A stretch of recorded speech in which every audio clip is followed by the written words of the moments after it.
All right, got that drive motor installed. Got the other one removed. Just finished putting all the new seals and everything on. So everything's done on this one.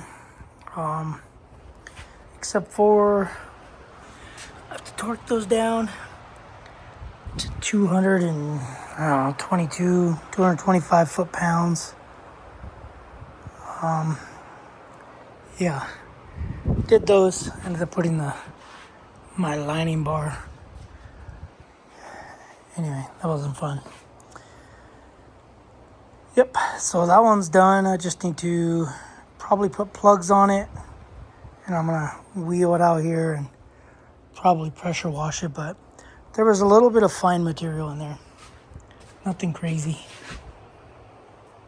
Well, I'll put a mirror up here.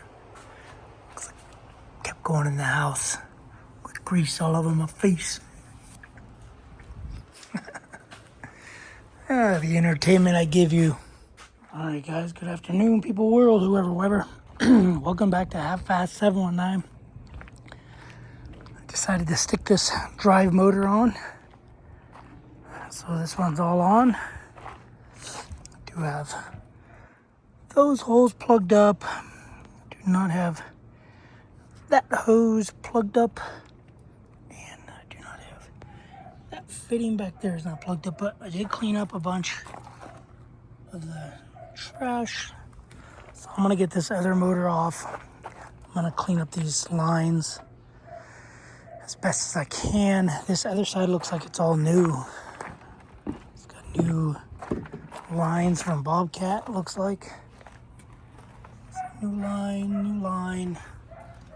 That one's a brand new line. The return does not look brand new, but anyway, I got all the stuff off it.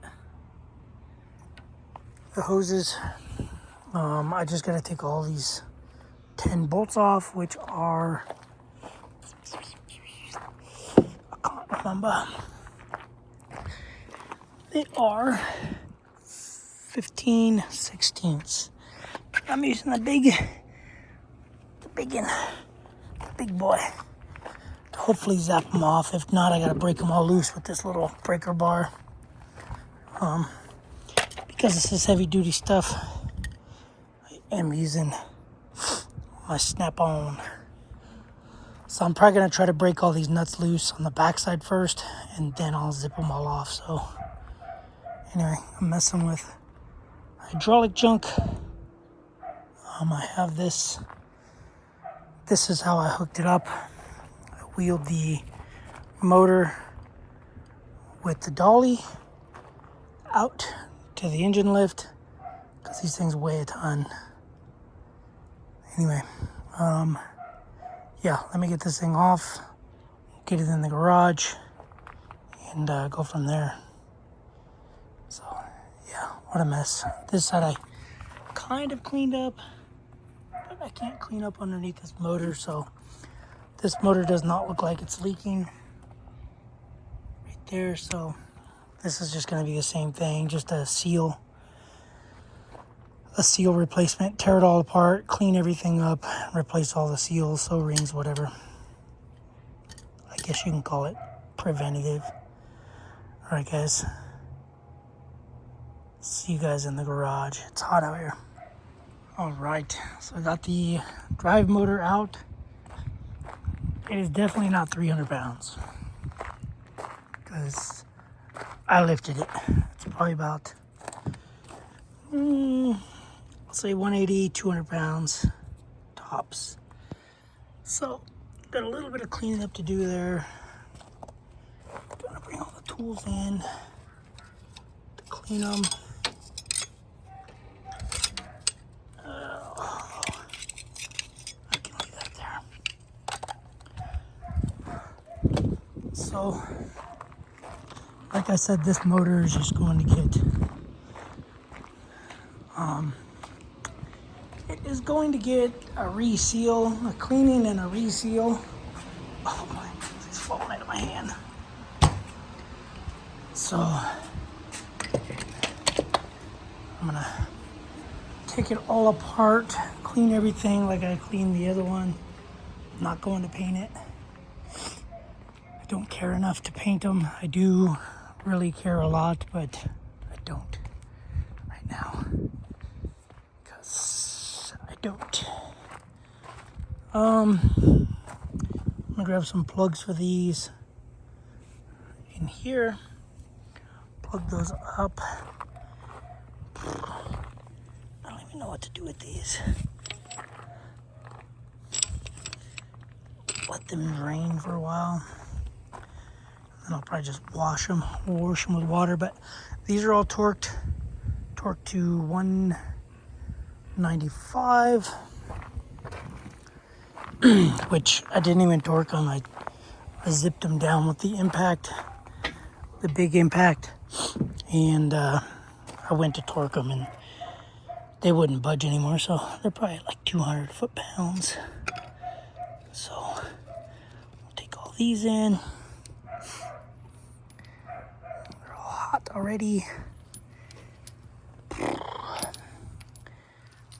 So if you're ever wondering if you should buy a skid steer, I would say just rent one.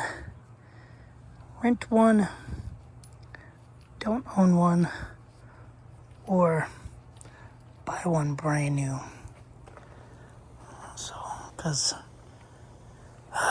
this thing's such a mess. It seems like this engine's probably been out a couple times because there's just stuff missing. As far as like washers, spacers, stuff like that. So, anyway, just gonna throw that there.